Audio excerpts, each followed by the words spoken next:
I'm so excited to have my guest here with me today.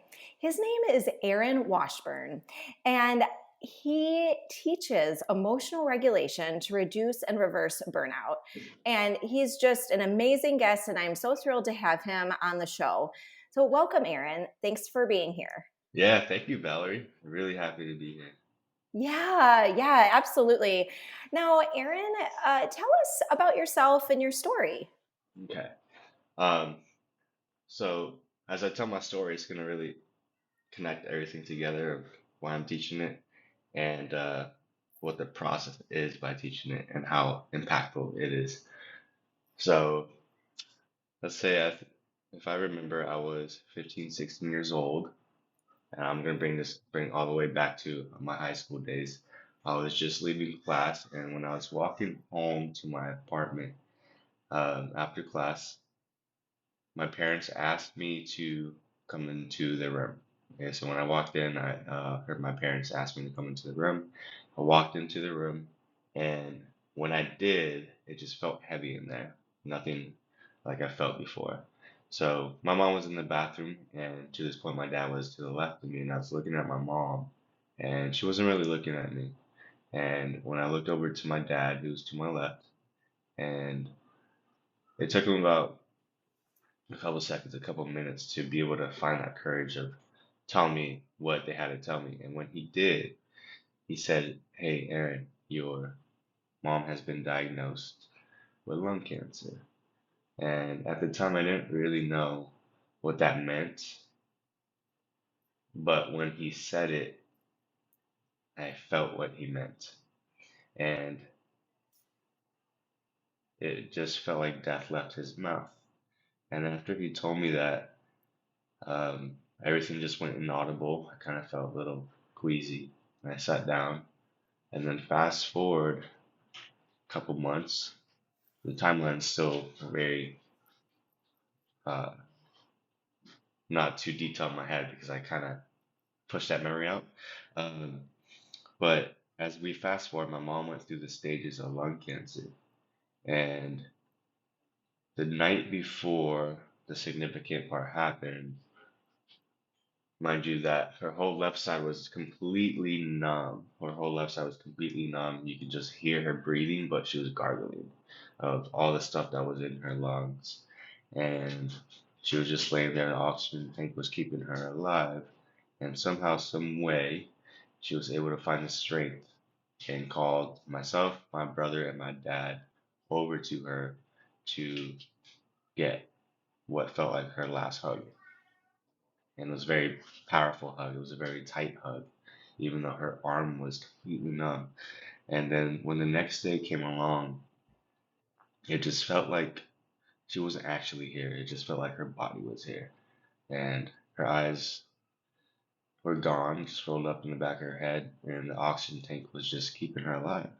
And then my dad decided to finally um, call it to let her go in her peace. And I was at the end of her bed, just watching my mom just take these shallow breaths. And my dad was standing up and my brother was above next to her head. And when my dad ended up pulling the plug, she took her last breath. I watched her take her last breath. And my mom, all the way up until this point, has been stressed. She was working three jobs as a nurse. I meant to say that as well. And at this point, when at the end, when she took her last breath, uh, I surprisingly didn't cry. And I remember just having to call my uncle, telling him that she passed because my dad couldn't do it. My dad couldn't be there for me or us because he was dealing with his own process of seeing her pass as well. So I always just felt like I was a bad son for not crying over my mom's passing. And I just questioned myself for years and years. And when she did, for the following 8 years,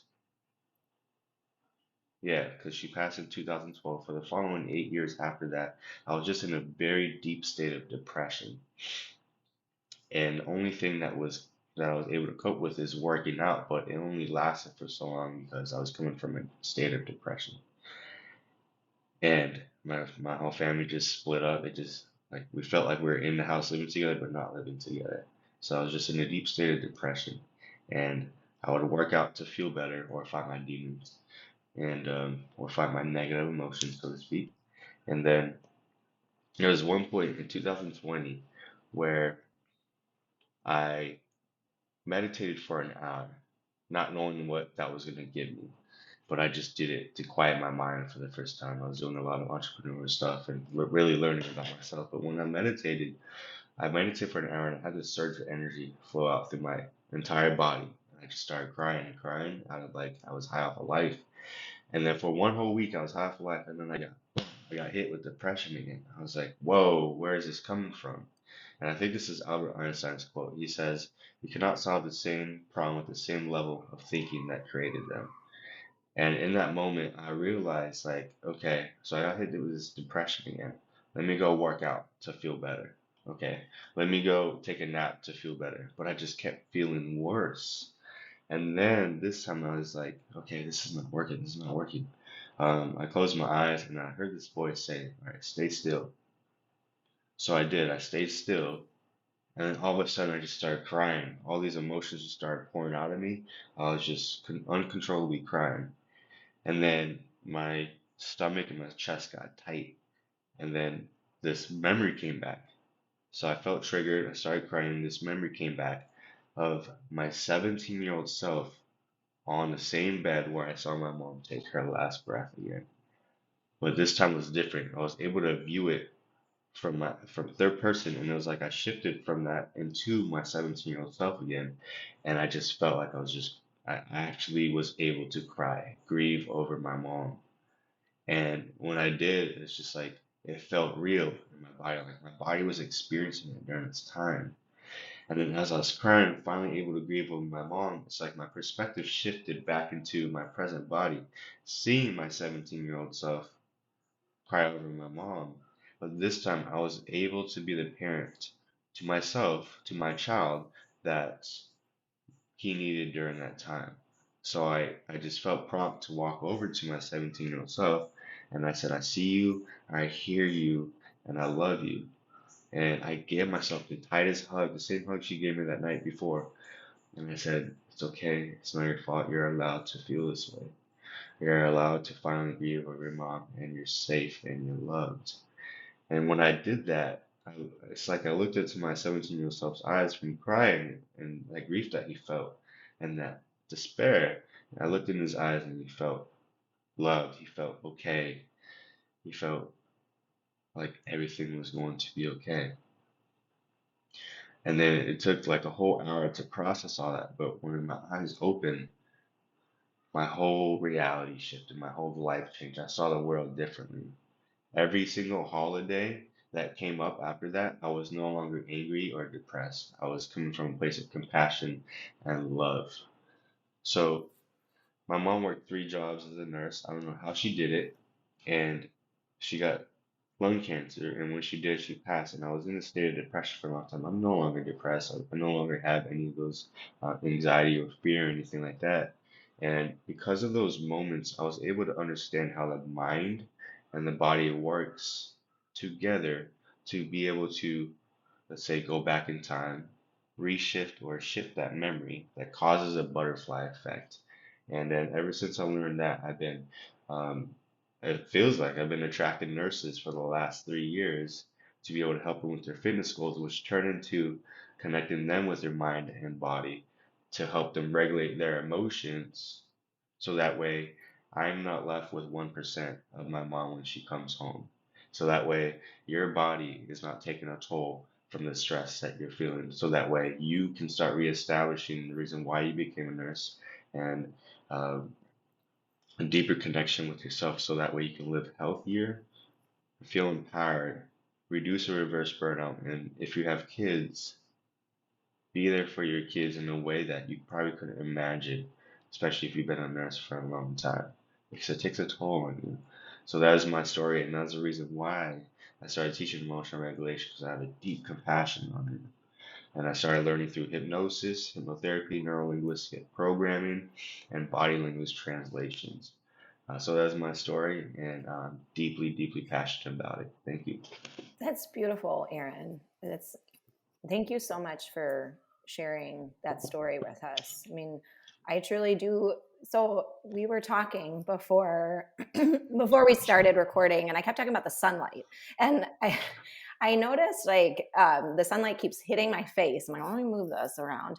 But you know what? As you were telling your story, I almost felt like it was the sunlight is coming from your mom. Like I don't know, like our listeners may not be able to Oh, wow. like just I feel like just the sun. I'm like I can't get away from the sunlight. But then like as you were talking, I'm like, gosh, I feel like it's your mom with us when you're sharing your story, and she is with you. And I know that she's proud of you for working with nurses, with moms, and you know, I know our listeners can't see that, but I mean, there is like, just I do feel like, um, whenever we have our loved ones and all, they're still with us. And so I really appreciate you sharing that story with us. Wow.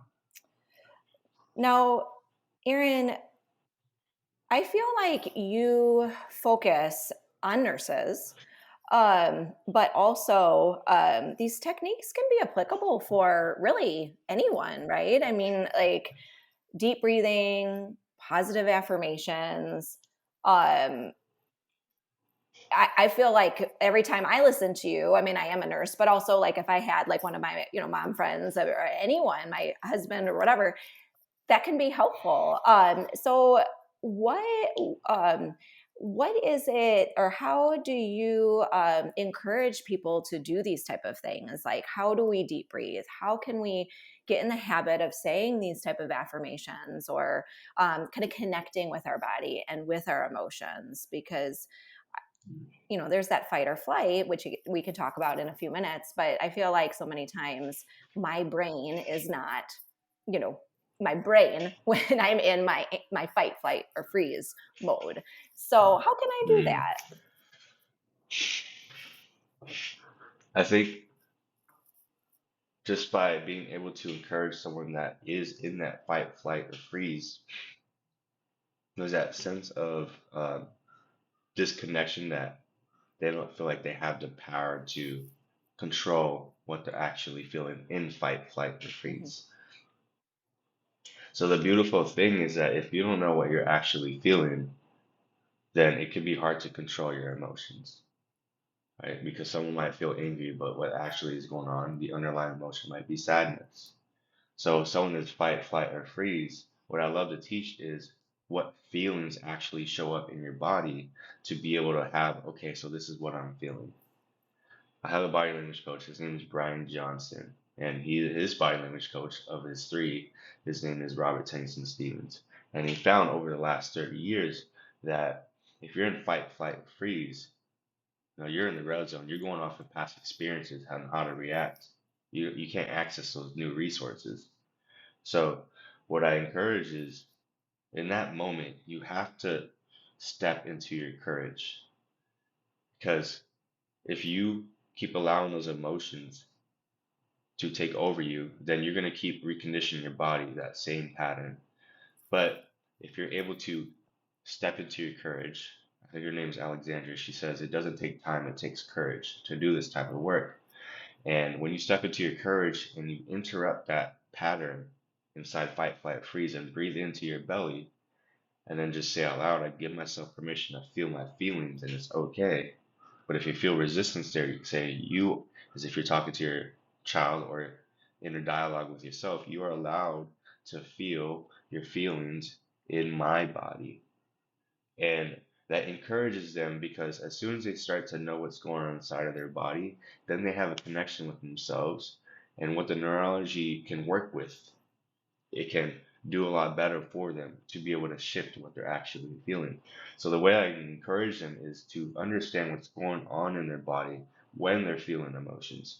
So if someone is feeling a lot of sadness, but they're feeling angry at first, I give myself permission to feel my feelings and it's okay. Sadness, sorrow, and grief will often show up in your throat or they will show up underneath your belly or above your belly button.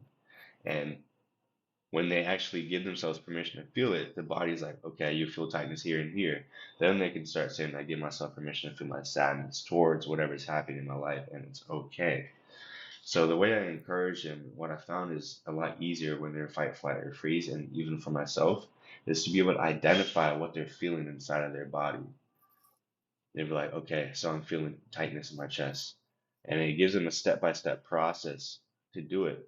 Because I could sit here and say, okay, you could breathe into your stomach and fight, flight, or freeze. But if you're in a very reactive state, that could be really, really hard to do. So being able to identify what's actually going on in their body helps them feel empowered to actually make some change. And they encourage them more to do it now that they know what they're actually feeling. Hmm. Hmm.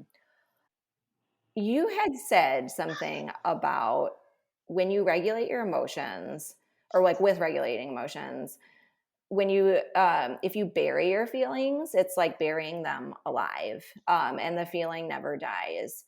I thought that was so powerful. Can you talk with us more about that? Yeah, absolutely. So you're mentioning that there's a point where you feel all those emotions, and the emotions are like a Yeah. river, which is very, very true. And um, in those moments, you're going to want to fight, flight, or freeze. But every time we do that,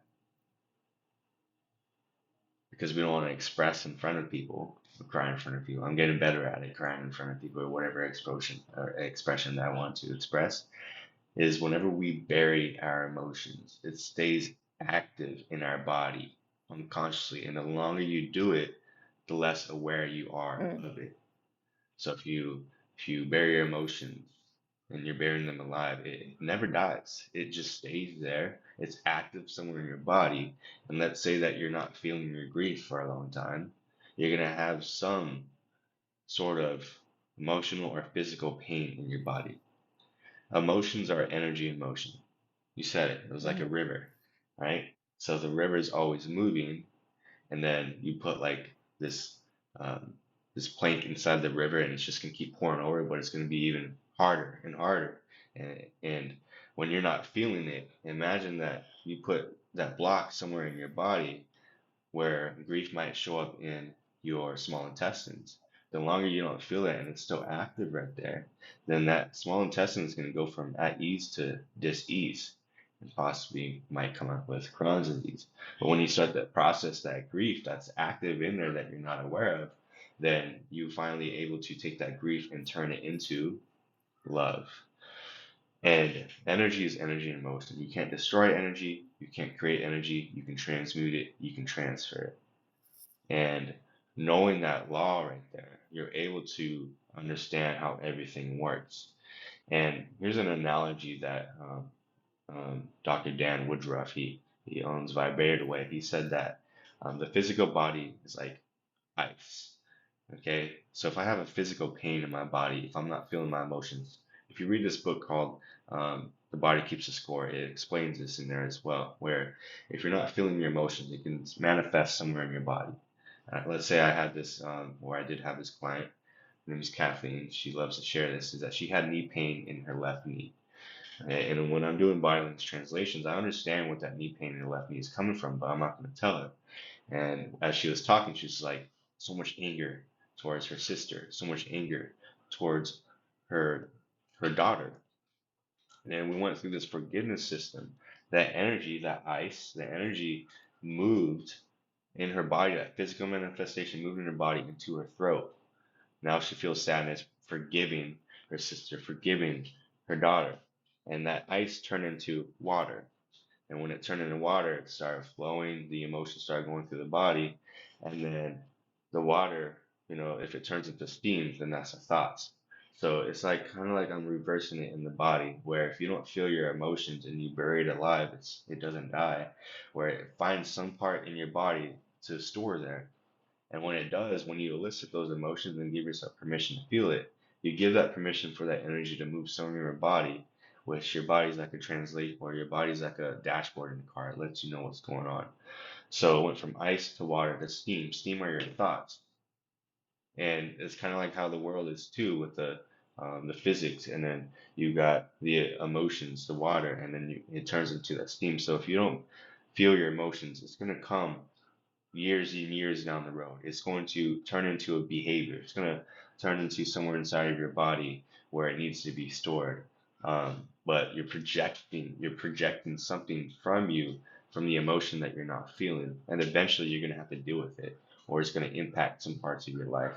And if you're going to continue not to feel it, it's going to make you feel stress. And when you feel stress, your body's going to take impact because your immune system shuts down when you're stressed. So that's what I meant by my body language coach saying that if you bury your emotions alive, they never die because they're still active.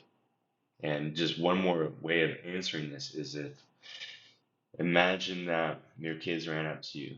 Let's say my daughter ran up to me and she's just crying and crying. And I turn my back on her and I walk away.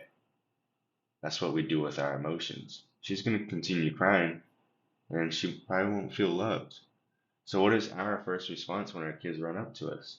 Is we want to give her a hug, we want to see her, we want to feel her, we want to love her, and just let her feel. And then what happens after that? We feel more connected with her. Your kid, she feels more connected with me. But if I don't let her feel, and if I don't help her feel safe by feeling those emotions, then we're going to have a disconnect. The same way we have a disconnect in our body. Every time that we feel a negative emotion and we suppress it, we feel more disconnected from ourselves and then we lose ourselves. And then we start to think that when those emotions come back up, that's who we are. And then that becomes a behavior, then you just keep questioning, okay, I lost myself. So that's what can happen in those ways. If we don't respond the same way we do with our children when they run up to us and we give them a hug, the same way we should do for ourselves, then we're going to have a disconnection with ourselves. Then we'll start to feel lost. Wow, that is so powerful. Everything you said. Oh my gosh. I totally like that makes so much sense running up for a hug, and if you're going to turn away from your emotions or embrace your emotions. And wow, that's powerful. I write about with PTSD, this German Shepherd that bit my arm when I was on a walk. And I wanted to leave the situation.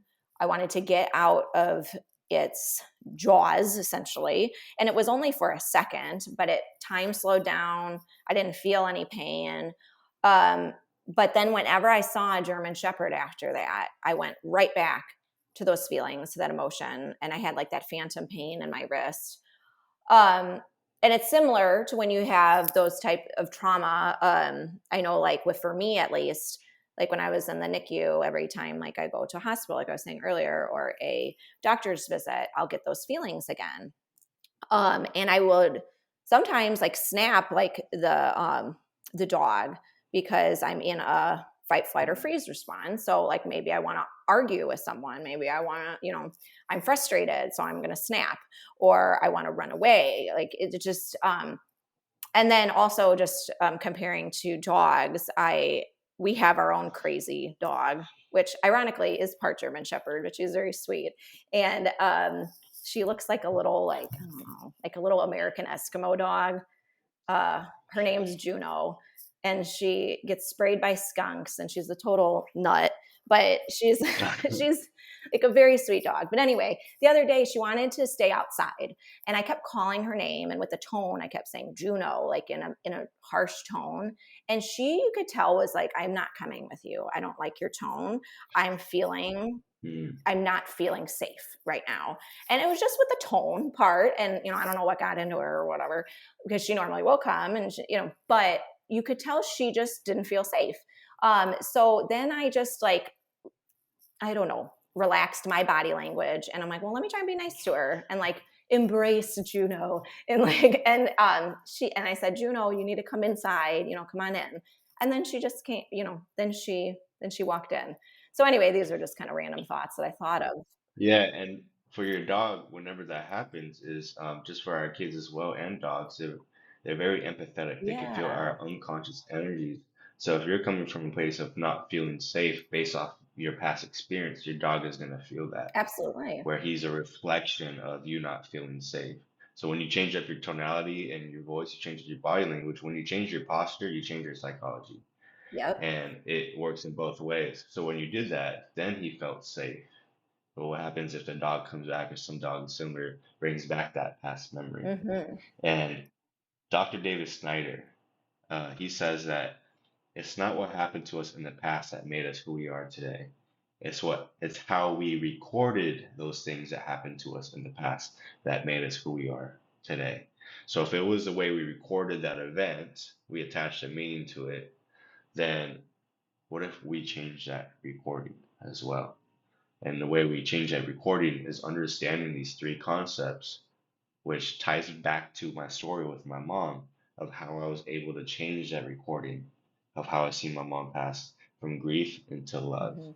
So I want to go over these three concepts because that would be the first step into understanding. My background is in hypnosis and biolingual translation. I'm not a healthcare professional, just letting you know. So when I'm saying this, always consult with your doctor and healthcare provider. But the three concepts are number one is your mind cannot tell the difference between something you imagine or your future or something in your past, your memories. There is no future, it's just your imagination. There is no past, it's just your memories. So any image that I hold in my head, my body is going to respond to it in real time. Whatever image you hold in your head, whatever movie you hold in your head, your body's going to respond to it in real time. And it did. So when I saw my mom pass away again in my mind's eye, I felt it in my body as if I was still there. And then concept number two was I got to be the parent to my child that my child needed during that time. Which, if I'm going back as a parent to my child during that time, I reframe that memory from grief into love. And now that I feel loved, and more of a compassion for myself during that time, then I reframe that memory, causing concept number three, a butterfly effect. So if I go back in the past and this pen was right here and I move that pen, the future changes. So, and the future changes by I no longer have those reactions that no longer serve me anymore. So if on my holidays when I'm reactive, like because my mom, like, we had so much fun during the holidays. When the holidays came by, before I regulated my emotions, I was always angry at the world. I hated the world. And then when the holidays came 2 years ago, when I'm with Chantel, I'm still with Chantel, I was always angry. I was mean to her during the holidays, and she couldn't understand why. And I was like, okay, I really need to tell her. I'm angry. I'm so angry that the world took my mom away, that I realized what it is now.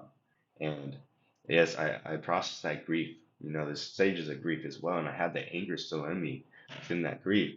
And when I was telling Chantal, I just started crying, crying, crying. And then the fragments of that memory came up, and I was able to process that grief or the anger. Where now every holiday I feel compassion, I feel love. The same way if I'm helping these nurses, like I have um, a nurse that was a psych nurse, and I helped her process some things that just came up for her. Where now, if a patient is yelling at her, where that patient reminded her of her dad yelling at her unconscious response is angry back at her or not feel seen, heard, and loved.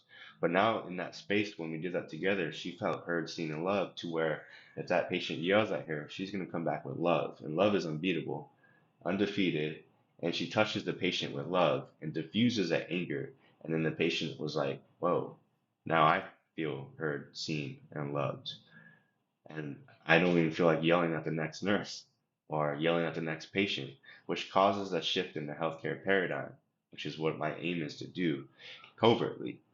But when I'm helping these nurses feel seen, heard, and loved, as a byproduct, if everything starts and ends with the feeling, and I'm starting with their feelings, then they no longer have that unconscious reaction towards that patient, where that patient now feels heard, seen, and loved, feels empowered, does not have to come back to the hospital as much on a subscription to medications or anything like that, where now they can touch love to other people's lives, and it's just going to keep being that domino effect. And then, and then you mentioned as well with what can nurses do in those situations if they can talk or have some sort of pet therapy or have someone to talk to. Um, but what if in those moments that they have somebody, which I'm starting to find a way to implement this in the healthcare system, they have somebody to contact right away when they're feeling that. Because if you're not feeling it in that situation, even for 90 seconds, because it can only chemically last for 90 seconds, if you're not feeling that in that moment, and then you wait a whole week, and then you talk to your therapist, then you have to re-bring that up if it comes back up. And then if you're not regulating it, then you recondition your body to feel that same pain. If you keep going back to that same memory and feeling that same your body's experiencing again, you're going to recondition it to feel that if you're not regulating it or following those three concepts or any other methods that I might not have discovered yet. But this is the most fastest way that I found is that I have my clients use Voxer communication with me. And if they're feeling stressed out, they would hit that walkie-talkie button and be like, "Hey, Aaron, I'm feeling this way. I don't know what to do right now." And then I would literally respond to them right away and be like, "Hey, take a deep breath in, breathe into your belly." And I'm coming from a place of love and compassion if they're feeling stressed. If I'm taking care of myself, I'm all the way up here, she's all the way down here. She's naturally going to come up here just by being who I am. So this is what I love about it is because I want to implement this in the healthcare system where not only do they have to wait, but they have a team there to help them regulate their emotions in those moments where they have that fast communication instead of waiting and then suppressing it. And then they have to take that breath in and be like, okay, I can't feel this right now. But I also have methods for them to feel it right away if they're doing it alone. And I have a technique for each moment during your shift, before your shift, after your shift. But during your shift, it'll just buy you time um, in that moment, depending on what technique you use. So I absolutely agree with you. If they have some sort of support that they have in the healthcare system where they can find someone to help them regulate their emotions in that moment so it doesn't become something that they have to bring up Mhm. later and only have an hour to bring that up. But takes like even the intro part maybe takes 30 minutes and then the memories come up and then they don't have time to process. Then they have to leave feeling awkward and like they weren't able to feel the shift in their body. Mm. I love that. I love that. That's great. And I think that is so helpful for nurses. And that is a good point of like, you don't want to wait on them for, an hour session and all to have that in the moment. That's awesome. Thank you so much for, really like spearheading that because I think that's so important. You said also things are coming from your responses are coming from love. And it reminds me of I went to Acadia recently in Maine, and there's this beautiful pond called Jordan's Pond. And there were some kids just throwing little rocks into the pond. And I noticed just these huge ripples that would be produced with them. And that's what it reminds me of what you're doing, with nurses, with moms, is putting that ripple effect of like dropping that pebble of love and seeing how it spreads Mm, out. And that's what we can do. We have that power. There's so many things that we can't control, but the one thing that we can control is how we respond in love. And that's mhm. so important, for all of us. Um, Gosh, Aaron, I feel like I can talk with you all day. Yeah. We have a lot to Yes. cover Yeah. there. How can our listeners find you, get more information about what you're talking about, learn more about all of this? Like where can we contact you? So the best way that I found to be the most valuable and impactful way to start doing this right away is I did a workshop for these nurses called Empathy RX. And in this, they're able to kind of have an introduction to mastering emotional regulation. So I teach them two techniques. It's the ABRA technique and also the 3-2-1 technique to buy you time.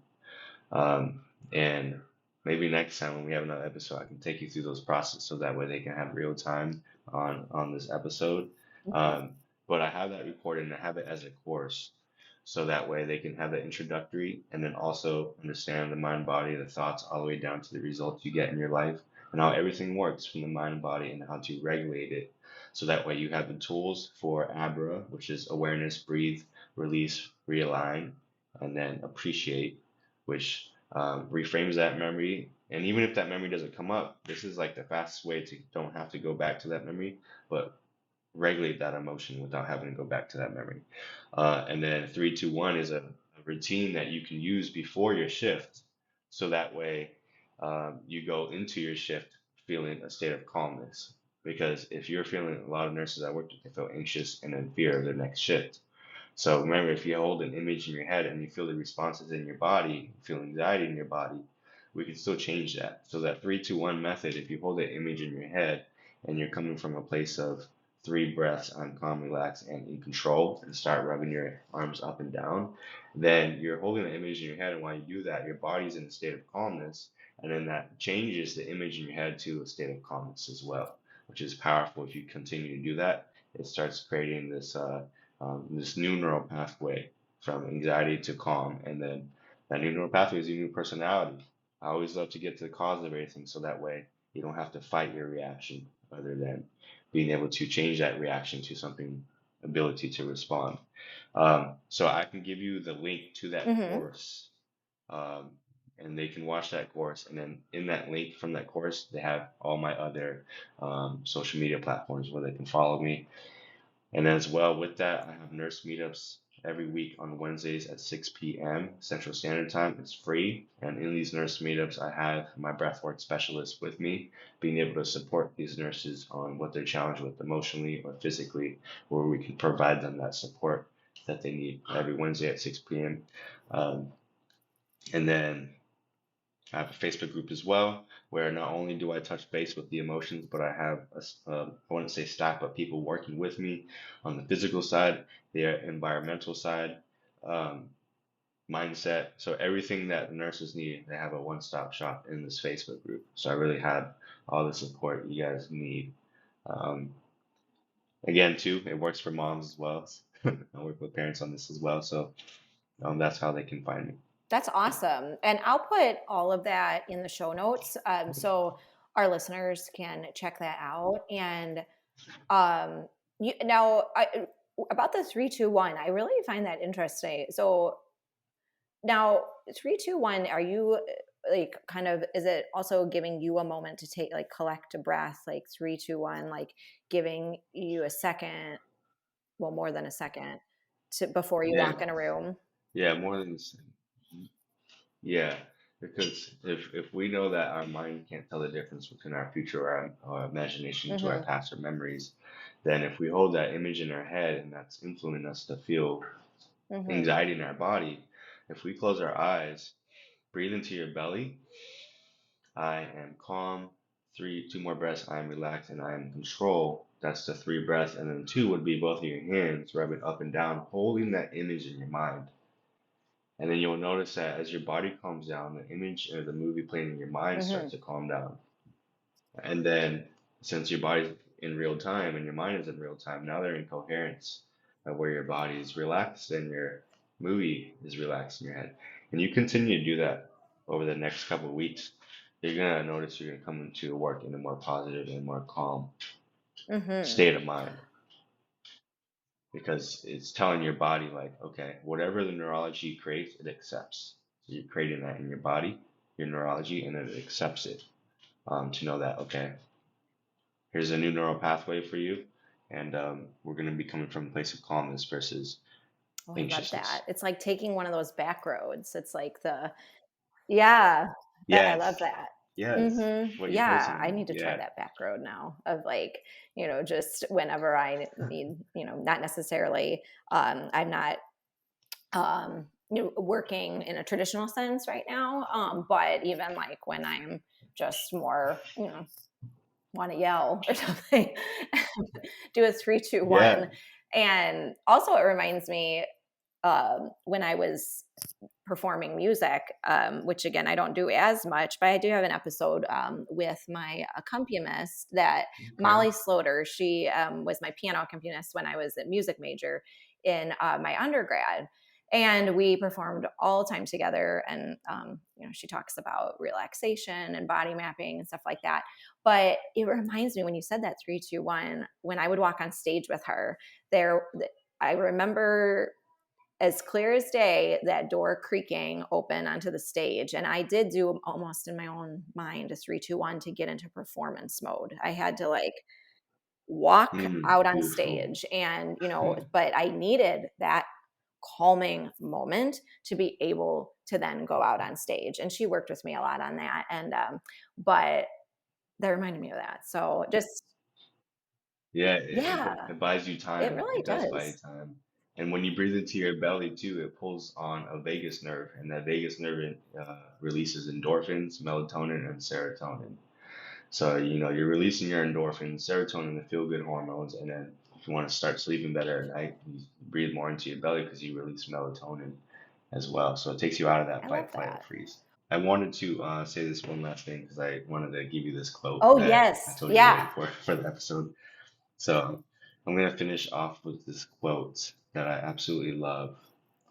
The quote goes, I am not here to teach you. I am here to love you, and love will teach you. That's my quote. And that was actually happening. When love is coming through me, love is teaching to every single person listening to this audio. Because I'm not coming from a place of teaching, I'm coming from a place of love. So I'm not here to teach you, I'm here to love you, and love will teach you. Wow. Can you repeat that one more time? I think that's just so powerful. Yeah. I am not here to teach you, I'm here to love you, and love will teach you. And I choose to find who said that because I want to give you credit for that because that's a powerful quote that I've taken Yes, on with me.